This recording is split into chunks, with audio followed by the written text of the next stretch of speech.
Ashamar Kafune kabajamtoota hordoftoota fi daawwattoota Oromiyaa Global Media kun sagantaa oduu Oromiyaa Global Media ti oduu waliin anibsaa gadaati dura dursuun angafoota oduu Masriin xalayaa fuula 95 qabu dhimma hidhaa haaromsa Itoophiyaa irratti United Nations barreessuun dhagahameera. Ministeerri dhimma alaa Itoophiyaa maqaa deeggarsaan meeshaa waraanaa galchuuf yaalamaa jiraachuu ibsee jira. Pirezidaantiin Naayijeeriyaa Muhammadu Buhaariin hokkora dhaabsisuu dadhabuu isaanii amanuun beekameera. Kabajamtoota hordoftoota fi daawwattoota Oromiyaa Global Media channel keenya subscribe gochuun odeeffannoo waayitaawwan akka isin bira ga'u gochuu dandeettu. Amma oduu bal'inaan Masriin xalayaa jimaata darbe dhimma hidhaa haaromsa guddicha Itoophiyaa irratti pirezidaantii mana maree nageenyaa United Nations barreessiteen ejjennoo Itoophiyaan hidha marsaa lammaffaaf ji'a waxabajjii keessa guutuuf qabdu balaaleffatteetti. Tarkaanfichi nageenya bishaanii biyyoota yaa'aa gara gadii jiran miidha jetteetti. Xalayaan fuula 95 qabu seenaa duubduubee marii biyyoonni sadeen Masrii, Suudaanii fi Itoophiyaa waggoota kurnan darban godhan turan kan kaasudha. Itti dabaluun marichis jaarsummaa gamtaa Afrikaan geggeeffamuu jiraatus ejjennoo dhuunfaa Itoophiyaan qabatte Terraakaun milkaa'ina hin jirre jechuu ishee miidiyaa Masrii kan ta'e Al-Haram gabaaseera. Masriin xalayichi ibsa baay'ee kana dura baasanii turanii fi ibsa ejjennoo bara 2015 biyyoonni sadeen waliin mallatteessan Agreed Declarations of Principles dabalatee waliigalteewwan kaanis itti maxxansuu ergiteetti. Akkasumas osoo gamtaan Afrikaa gidduun seenin dura bara 2020 bu'aa marii Ameerikaan biyyoota sadeen waliin gootetti dabaluun erganiiru. Maricha irratti Itoophiyaan Ameerikaan loogidhaan hojjette jechuun marii xumuraa irraa haftee turte. Masriin mariin gamtaan Afrikaa waliin godhan sababa hanqina waliigaltee dhimmoota teeknikaan hin ciminiin hafte jettee turte. Finfinneen ejjennoo dhuunfaa qabaachuu fi adeemsan yaada walitti ijaaruu dhabuu irraa kan ka'e bu'aa qabeessa hin taane jechuun xalayaa barreessuu ishee hima gabaasichi. Itoophiyaan jaarsummaa gamtaa Afrikaa jalatti biyyoota sadeen waliin mari'an waliigaltee irra gahuu qabna ejjennoo jedhu qabdi. Waqtii gannaa roobaa jiruutti fayyadamnee hidhicha guutuu kan jettu Itoophiyaan kun hamma bishaanii biyyoota yaa'aa gara gadii jiran akka hin miine irra deddeebiin isaa ibsaa turteetti. Ministeerri jallisii Masrii jimaata darbe mariin jaarsummaa gamtaa Afrikaan biyyoonni sadee godhaa jiran milkaa'aa waan hin taaneef kana caalaa bal'isuun Ameerikaa, gamtaa Awurooppaa fi United Nations dabalachuu qabna jedhee jira. Ameerikaa fi gamtaan Awurooppaa akka jaarsummaa fi taajjabbiitti marii biyyoota sadeenii irratti yeroo garaagaraa hirmaatanis milkii malee hafee ture. Ergasii marichi gara gamtaa Afrikaatti deebi'e. Kun garuu Suudaanii fi Masriif hin liqinfamne jedhameera. Ministeerri jallisii Masrii Muhammad Adal-At Kaayiroon mariidhaan itti fufuu fedha qabdi jechuun waliigaltee seeraa mallattaa'ee hidhame ta'uu kan mirga bishaanii Masrii fi fedha misoomaa warra kaanis eeguurra ga'uu feena jechuun bakka bu'oota faawundeeshinii nageenya misoomaa fi mirga namoomaa maatii irraa dhaqanitti himuu miidiyaan Al-Haram gabaaseera.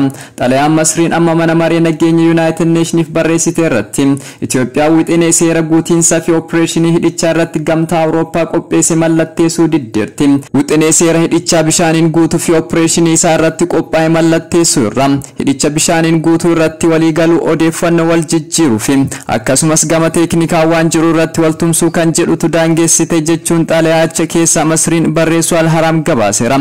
Itti dabaluunis wixinee Itoophiyaan qopheessite gaarii ta'anis qabatamatti garuu kan agarsiisu waliigaltee madaalawaa hin taane fi gartokkee ta'ee kan faayidaa hunda Itoophiyaaf eeguu fi biyyoota yaa'aa gadiif ammoo eegumsa hin goonedha jechuun Masriin himatteetti.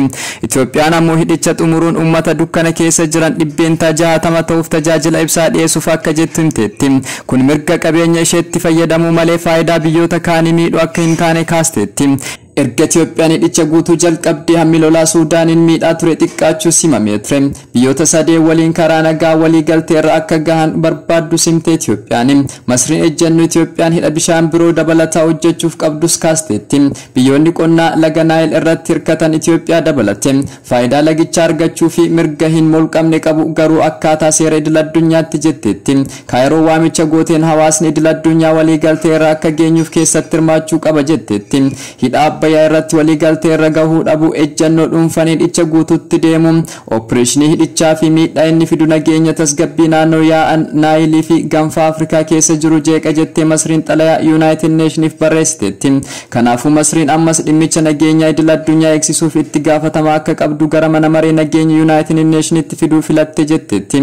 Itoophiyaa waxabajjii 21 bara 2021 filannoo biyyaalessaa kan geggeessite yoo ta'u waqtii roobatti ammoo hidhicha yeroo lammaffaa bishaaniin akka guutimteetti. Naannoo Tigraayitti deeggarsa namoomaa kennina jechuun jarmiyaaleen tokko tokko dhoksaan meeshaa waraanaa galchuuf yaalaniiru jechuun ministeerri muummee itti aanaa fi ministeerri dhimma alaa Itoophiyaa obbo Dammaqaa Mokonnin beeksisaniiru. Obbo Dammaqaan kan kana dubbatan haala naannoo Tigraay wal qabatee Itoophiyaa irratti duulli banameera jechuun wayita karaa viidiyoo ibsa kennaniin ture. Qondaalli olaanaan mootummaa Itoophiyaa kun namoonni dhuunfan jarmiyaalee deeggarsa jalaa dhoksachuun gochaawwan birmadummaa fi tokkummaa biyyattii balaarra buusan raawwachaa jiraachuu eeruun gocha kanarraa akka of qusatan akeekkachiisaniiru. Maqaa deeggarsa meeshaalee waraanaa dhoksaan qaamoleen shororkeessitootaaf galchuuf yaalamuu ilaalchisee odeeffannoo qabaachuu kan eeran obbo Dammaqaa Mokonnin garuu dhimma kanarratti ibsa bal'aa kennuurraa of qusataniiru. Waa'ee deeggarsa namoomaa fi yaaddoo uummanni naannoo Tigraay keessa jiru ilaalchisuun dhaabbanni biyyoota gamtoomanii akkas jedhee ture. Deeggarsi namoomaa yeroo gabaabaa keessatti uummataaf kan hin qaqqabu taanaan beelli seenaa biyyattii keessatti kan kanaan dura mudatee ture deebi'uuf jira, lubbuu namoota hedduus galaafachuuf jira jechuun ibsee ture. Itoophiyaan beela akka meeshaa waraanaatti fayyadamuun uummata dararaa jirti kan jedhanis jiru.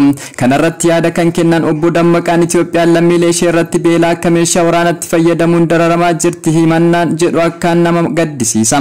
Nagaa tasgabbii fi qindoomina uumuuf kan gargaarus miti jedhaniiru. Itoophiyaan osoo lammiilee naannoo Tigraay keessatti miidhaman gargaaraa jirtu duulli maqaa balleessii irratti banamuutti akka gaddan ibsa kana ibsanii jiru. Mootummaan Itoophiyaa qaamolee yaada ijaarsaa qaban waliin qindoomina uumuun kan hojjetu ta'uu himanii garuu kanneen biyyattii balleessuuf duula eegalan faana akka hin hojjenne immoo dubbatu qondaalli kun ibsaniiru. Jarmiyaaleen dhaabbata biyyoota gamtoomanii fi biyyoonni addunyaa hedduun naannoo Tigraay keessa dhukaasni dhaabbate deeggarsi namoomaa danqaa tokko malee akka lammiileef qaqqabu dhaamuu isaanii itti fufaniiru. Marii biyyoota G7 UK keessatti geggeeffamaa jiru irratti haalli naannoo Tigraay akka ajandaa ijoo tokkotti ka'us ibsameera. Sababa waraana naannoo Tigraay namoonni 350 ol caalan beela'uu fi miliyoonan kan lakkaa'aman rakkatanii harka namaa eeggachaa jiraachuu qoradhee addaan baaseera jechuun jarmiyaan deeggarsa dhaabbata biyyoota gamtoomanii ibsee jira. Pirezidaantiin Naayijeeriyaa Muhammadu Buhaarii rakkoo nageenya biyyattii raasaa jiru furmaata fiduu dadhabuu isaanii ifatti amananiiru. Pirezidaantiin Buhaariin wayita bara 2015 aangoo qabatan rakkoo nageenyaa fi hokkara biyyattii keessatti lafa qabatee turetti xumura gochuuf waadaa seenanii turani. Ibsa karaa TV biyyattiin kennaniin kaaba biyyattiitti waraanni hidhattoota waliin geggeeffamaa jiru inumaa hokkara bal'isuu malee bu'aa buusuu hin qabu jedhaniiru. Bara 2009 gareen Islaama ofiin jechuun of gurmeesse kan as ba'e gareen Boko Haram ji'oota darban keessa leellaa ciccimaa geggeessaa jira. Mootummaa balleessuuf irratti dhaadatus gareen kun garuu haleellaa waraanni biyyattii dura dhaabbachuuf itti cimuu raawwachaa jiraachuu ibsaniiru. Pirezidaanti Buhaariin bara 2015 akkuma filatamanii aangoo qabataniin gareen kun mo'atameera jechuun ibsaa turaniiru. Haa ta'u malee barumsa sanarraa eegalee gareen kun haleellaa gurguddaa geggeessuun kutaa kaaba baha biyyattii keessatti buufataalee waraanaa fi magaalota hedduu to'ateera. Hidhattoonni Boko Haram meeshaa waraanaa, nyaataa fi meeshaalee wal'aansa fayyaa hedduu saamaa turaniiru. Guyyaa dimokiraasii kaleessa kabajame irratti kan dubbatan Pirezidaanti Buhaariin haalli ammaataan waggoota lamaan darban keessa biyya keenya keessa ture kan saboota keenya barbadeessuu danda'u ture jedhaniiru. Kaaba lixaa fi giddu galeessa biyyattiitti hidhattoonni rakkoo nageenyaa hammaataa biyyattiin keessa jirtu akka carraatti fayyadamuun nama ukkaamsuu fi haleeluu irratti bobba'uu dubbatan pirezidaantichi kun. Pirezidaanti Buhaariin ammas taanaan mootummaan isaanii nageenya lammiilee mirkaneessuuf waan irraa eegamu hunda akka hojjetu dubbataniiru. Pirezidaanti Buhaariin wayita lammiileen biyyattii rakkoo nageenyaan wal qabatee hiriira geggeessaa jiran taasaa kana taasisaniiru. Qaamoleen nageenyaa biyyattii namoota hiriira ba'an haleeluun bittinneessaa jiraachuun gabaafameera. Kun immoo mootummaa qaama isa qeequu hacuucuun dadhabsiisuu isaa agarsiisa jechuun namoonni ibsanis jiru. Qindeessitoonni hiriiricha gameeyyiin dararamaa fi hidhamaa jiraachuunis himameera.